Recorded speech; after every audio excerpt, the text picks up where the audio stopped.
J'ai toujours une vraie passion pour la littérature, aussi bien d'ailleurs la littérature européenne que la littérature américaine. J'aime beaucoup Musil, j'aime beaucoup son écriture.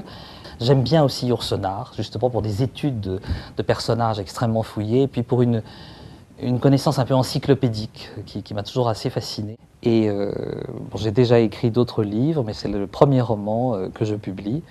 Donc cet Échiquier de la Reine où j'ai décidé de m'emparer du personnage de la reine Christine de Suède et de lui faire traverser un certain nombre de vies. C'est une femme tout à fait extraordinaire et d'une modernité assez exemplaire parce qu'elle mène des combats avec l'ardeur, la fougue d'un capitaine de guerre. Elle va lutter pour la liberté des religions.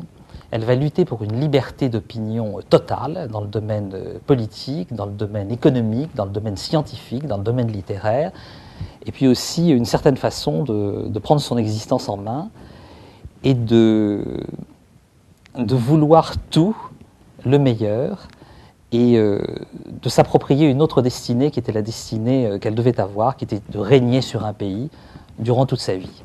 À 13 ans, elle parle 7 langues, et elle devient très vite un des esprits les plus brillants de son temps. Elle décide d'abdiquer, elle est très jeune, elle se convertit à une autre religion, elle est née protestante, elle se convertit au catholicisme. Au début, quand elle arrive à Rome, elle est évidemment applaudie par le monde catholique qui voit dans cette conversion tout à fait extraordinaire qu'elle a choisi la religion catholique au lieu d'un trône. Donc ouais, elle a évidemment une ferveur populaire qui l'accueille à Rome, mais à côté de ça, elle va faire des choses tout à fait contraires aux intérêts de l'Église, et elle va naviguer au gré un petit peu de ses fantaisies. Elle va collectionner des œuvres d'art, elle va avoir une des plus belles collections de toute l'Europe à l'époque, et en même temps, elle va être entourée de savants, on ne disait pas de créateurs à l'époque, mais de musiciens, de grands collectionneurs aussi, et elle va être un peu à la proue des nations alors qu'elle n'a plus de royaume.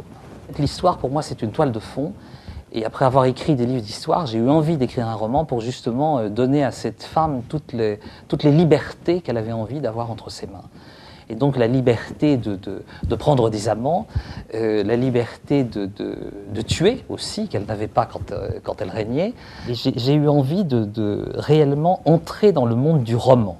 Que je trouve singulièrement plus riche que le domaine de l'histoire. Le roman, c'est l'absolue liberté. Alors on a le droit de vie et de mort sur ses personnages, ça c'est déjà quelque chose de formidable. Donc j'ai décidé de lui faire vivre un certain nombre d'aventures.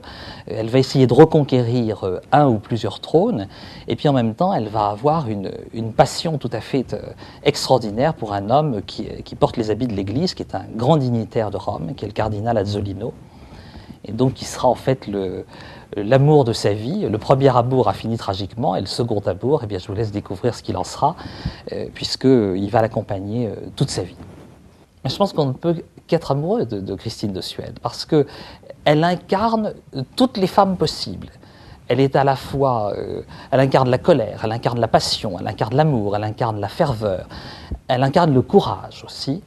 Elle a toutes les qualités. Elle séduit, ce n'est pas une femme très belle, mais elle séduit par tout ce qui compose son caractère, qui est un kaléidoscope, on pourrait dire, des 7 péchés capitaux. D'abord, elle a tous les péchés capitaux. Donc pour ça, c'est un personnage tout à fait hors norme.